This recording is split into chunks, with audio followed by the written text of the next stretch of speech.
pregnant assassins, multiple characters from Lost, and why I never let my wife go to the washroom alone. Prime Video's latest action thriller from the executive producer of Gotham is based off the 2014 graphic novel, but since I can't read, this video will focus on the biggest twists and turns and mysteries of the show.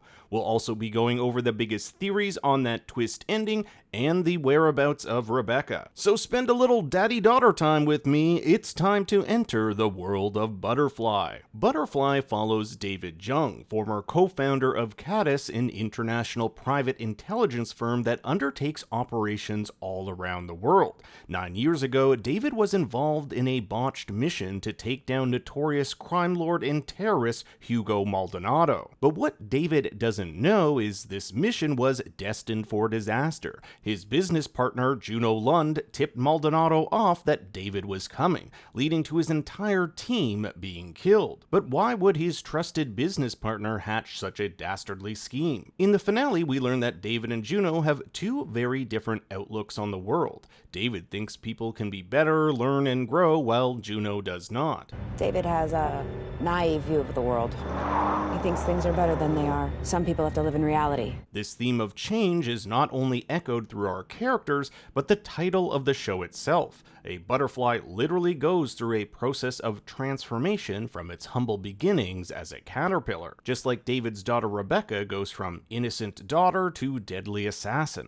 But the term also has a double meaning, as Butterfly was the name of the childhood game David played with Rebecca. In the graphic novel, Butterfly was Rebecca's codename, but that detail wasn't transferred to the show. Juno's takeover of Cadis is equally a power grab. The company is extremely wealthy, deals with major power players, and has its own army of assassins. As we'll see throughout the season, Juno will do anything to keep her grip on power, even if she has to burn the world down to do it. David's unsuccessful takedown of Maldonado puts him in a difficult position. We learn that Maldonado not only knows David's identity, but that of his daughter. This is a man that will not stop until his enemies are dead, so David makes a heart-wrenching decision. In order to protect his daughter, he fakes his own death. If he's dead, then Maldonado has no reason to go after Rebecca, and that's what David ends up doing. The 9 years between this event and when the story picks up in episode 1 is not the focus of the show. All we really know is that David went into hiding and started a new family with his new wife Anju. They'd go on to have a second daughter, Minnie, but it's what happens to Rebecca that sparks the main events of the season. Rebecca was 14 when David faked his death.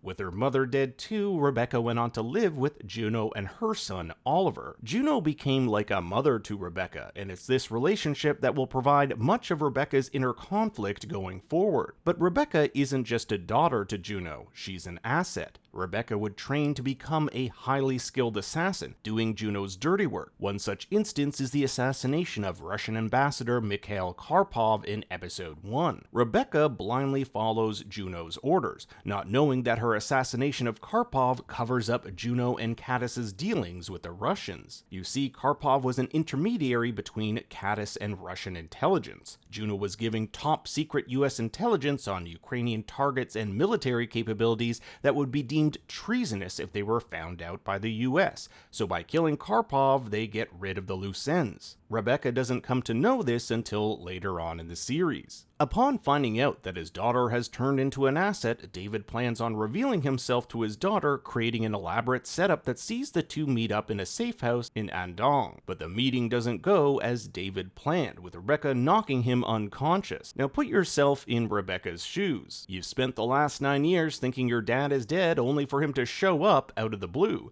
Add to the fact he started a new life without you, and you're going to be pretty skeptical of his intentions. This creates one of the main conflicts of the season, Rebecca's inner struggle of who to trust. Her biological father who abandoned her, or her adoptive mother who was there for her. Now David tries to explain his decision. He had to let her go for her own safety. If Maldonado knew he were alive, they'd go after Rebecca to get to him. She could never be safe as long as he was alive. So much of the story becomes who can Rebecca trust, and this gets much more difficult for her as she uncovers lies, deceit, and betrayal by the two people who are supposed to love and protect her. The season finale sees David having to rescue his daughter from Juno's clutches, which eventually culminates in her capture. They get the upper hand on Juno, but it's Rebecca who pleads to let her live, even though this could have disastrous consequences. Rebecca argues she's not like Juno, and by killing her, they'd only become like her. She also has this connection with Juno, stating that Juno is, quote, part of her. Then there's the dismantling of Caddis. By keeping her alive, they could potentially expose her as the mastermind behind Caddis's involvement with the Russians. This is especially true since Senator Dawson, a once mentor-like figure to Juno, has an investigation looking into her involvement. This includes the flipping of Juno's son, Oliver.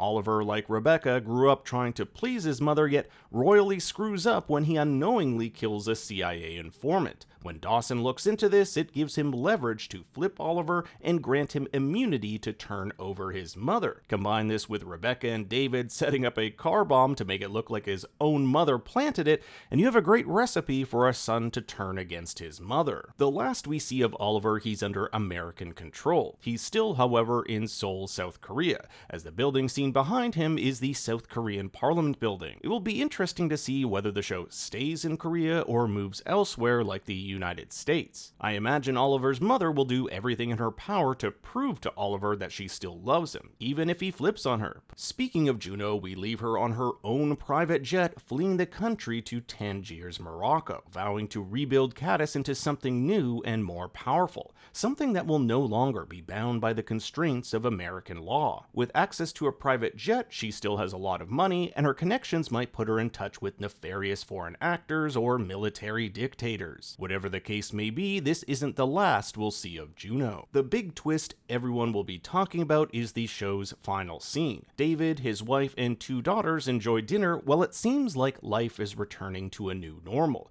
Even Anju and Rebecca seem to get along after not getting off to the best of starts. But when David goes to check on his wife and daughter, he finds Anju bleeding to death with Rebecca nowhere to be found. He asks Anju if it was Rebecca who did this, but doesn't get an answer. Butterfly's open ending leaves us with several theories, but let's take a look at the evidence. Theory 1, Rebecca did it. The evidence here is that Rebecca lied to David about her private talk with Juno, the one in which she ends the convo hugging her. It was Rebecca who insisted on sparing Juno, and Rebecca voiced the fact that she likes her assassin work. There's also this weird, lingering, suspicious long shot of Rebecca after Minnie says she's sleepy. Take a look at this. I'm sleepy.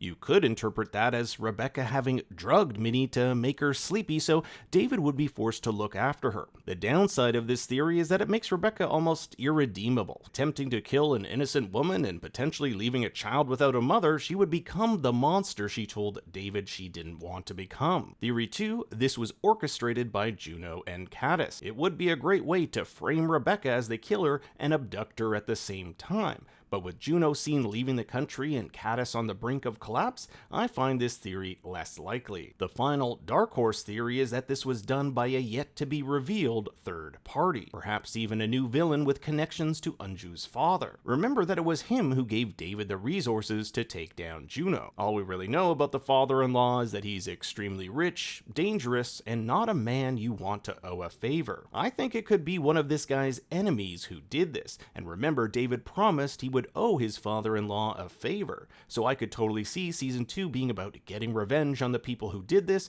trying to get back his daughter, and Juno somehow being involved in the mix. But now I turn it over to you. What did you think of Butterfly, and does it deserve a second season? I want to hear your thoughts and theories in the comments below. Thanks for watching, be sure to like and subscribe, and for more bad takes you can follow me on Twitter and Instagram at BigStoryYT. Until next time, remember, Daddy loves you very much.